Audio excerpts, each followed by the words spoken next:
friends, Kim from Stamping Imperfection. Thank you for joining me today. I am creating a card for the Make the Cards challenge using this color challenge, and it is called Orange Sherbet. And it's a pretty color combination. You can see I pulled some colors out of my stash that I'm hoping match the colors of the challenge. And that top one that's kind of like a rosy color, that is a new cardstock I'm trying out from a company I've never ordered from before.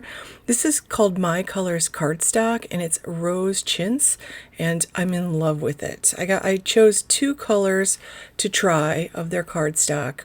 And it's a nice heavyweight cardstock, and it's a solid core cardstock. So it means it is that color throughout. Sometimes cardstock has a white center. This is that color throughout. So I'm going to be using some Trinity Stamps products today besides the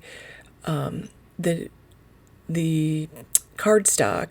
I'm going to be using this mini Slimline die set. This is the Modern Embossed Panels and Windows die set, and I just want to cut out the top of my card, and it gives it a nice little embossed edge. Then I have this cute stamp set called First Blooms, and I'm going to use the little butterfly and that double blossom with the leaves. It's like just a little flower spray. So I'm going to use that. I'm going to make this mini Slimline size. So basically I have a card base cut out of white, and I cut it at 6 by 6. I will score it at 3 inches, so my finished card will be 3 by 6 inches. And it's just a really fun size to make. It's kind of nice because you don't have this huge background. Now I'm also going to be using these little jewel embellishments from Trinity. They package them so beautifully. Those are Amber Glow Rhinestones, and I quite like that color.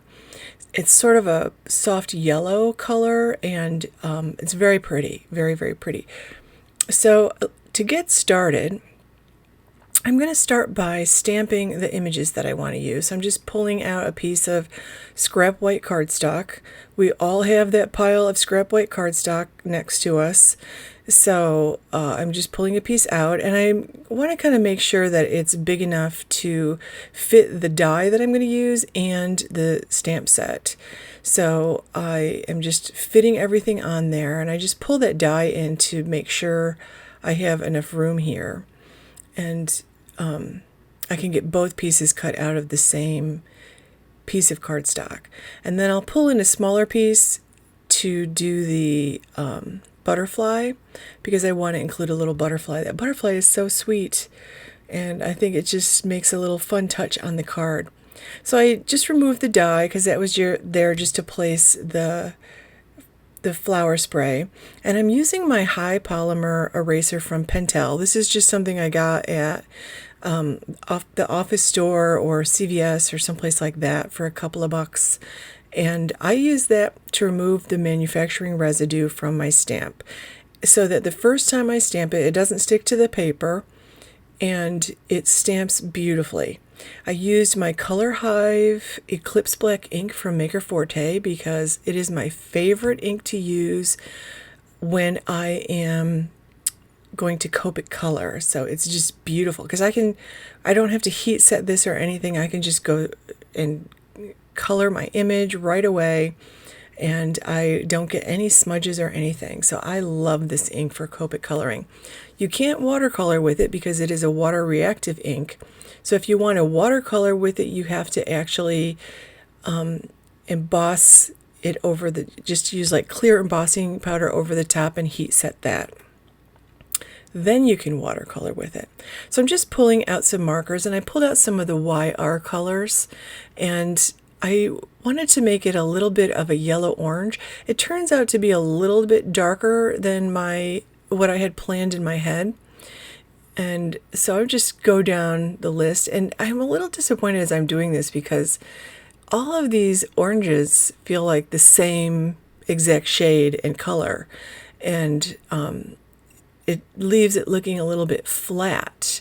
So I will actually deepen that color, and that marker is dry, so I need to replace the tip and refill it. So I'm just pulling out a lighter YR color, and filling in the rest of it, because I do want there to be some variation of color.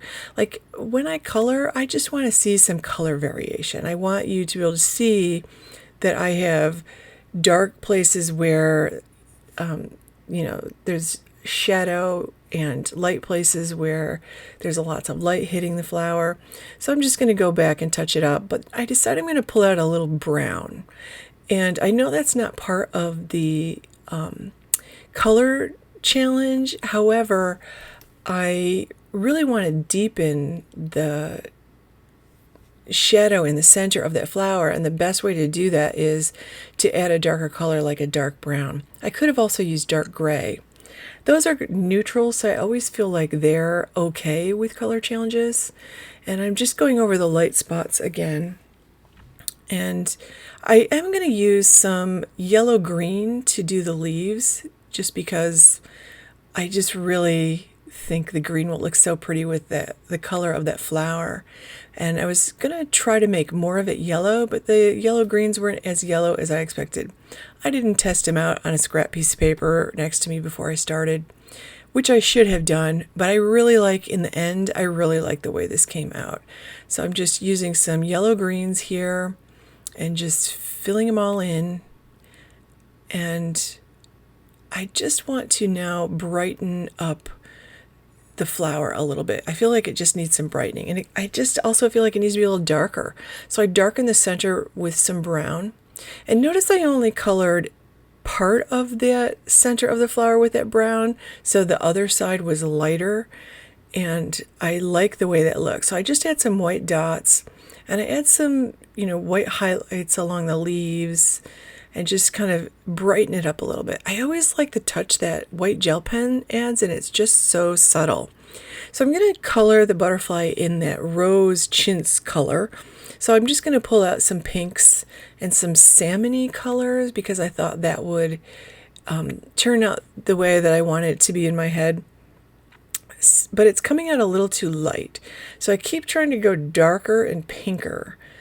And I like the color that I'm getting here, but it's still not giving me dark enough spots. So eventually I will pull out a red and just go for it. I decided to add a little bit of that yellow red color to it. I think that was YR15. And I went ahead and cut these out with my brother's Scan and Cut, and then I pulled out this red, which I believe is R59, and then went around the edges of the different spots in the wings and just gave it some more dimension. And I just feel like that makes it look more three-dimensional. So I'm just going to go ahead and die cut this mini Slimline die. I really like this size card. I just think it's nice because you don't have that huge background to fill in, and it's just a nice size card. It's kind of cost effective too. So I love this little set. It's got 3 different frame sizes and 3 different circles, so you can actually do some spotlight techniques there if you want to.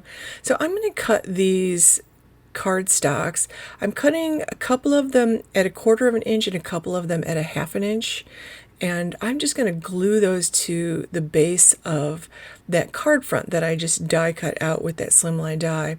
I'm just going over some of the white dots to try to make them a little bit more distinct with that gel pen. I go back a couple times with my gel pen just to see if I can get them bigger and brighter.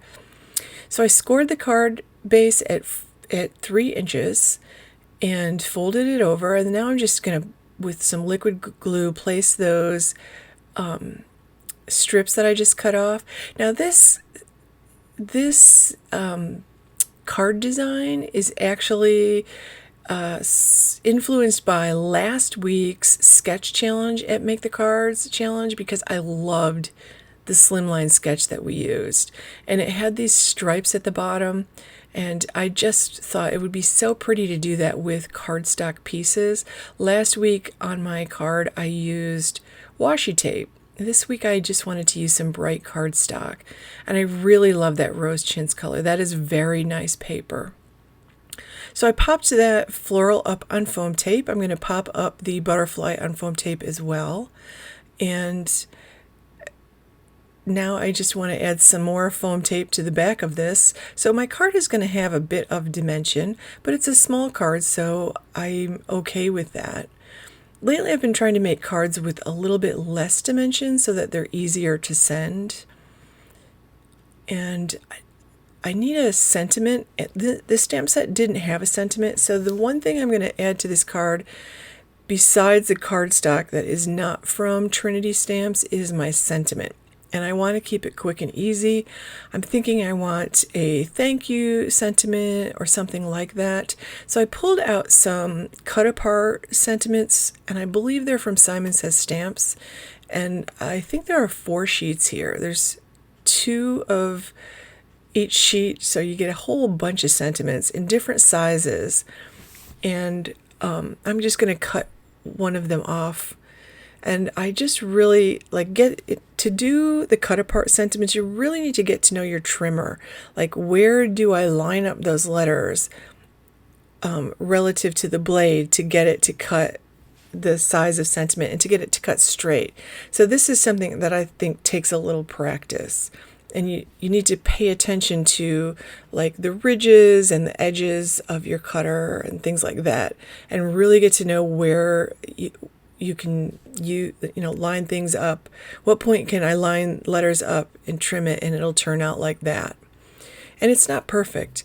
I did use a little foam, and that foam was from scrapbook.com. They have some really nice foam tape that's adhesive on both sides, and it's not as thick and puffy as some of the other brands. Like Stampin' Up! Has some of those tiny 1/8 inch foam strips, but they're super thick, so when you put those on, like, you really get a lot of dimension on that, whatever you used it for. So I'm adding 5 of those beautiful amber glow rhinestones with my on the hook tweezers that I love so much for just this task, and my magic wand tool with a jewel picker on one end and a craft pick on the other. Those are from Maker Forte, and that is going to complete my card. And I love this card. I think it looks so cute with the colors of the challenge, plus a little bit of green. So a little cheat there, but that will complete my card. I'll put all the links below. Please give this video a thumbs up and subscribe to my channel if you're not already subscribed. Thank you so much for watching, friends. Have a great day.